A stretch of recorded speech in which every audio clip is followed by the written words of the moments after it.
megalayapost.news.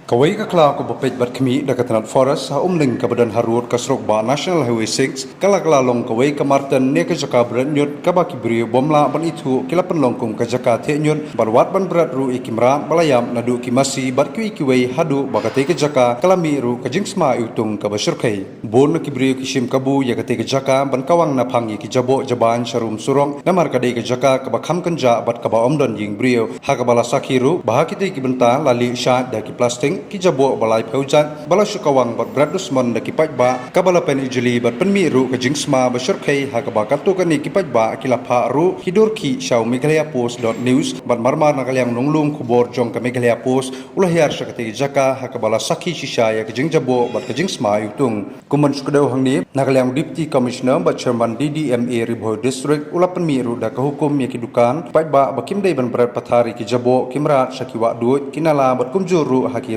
Srokba National Highway bat ki balik persya kinsha pensitom kat kum kindon an Henry Bon ki pajba ki shim kabu ban berat iki jabo jaban kat shabalap basyam kamtam haki jaka bakham kenja hasil ter Srokba.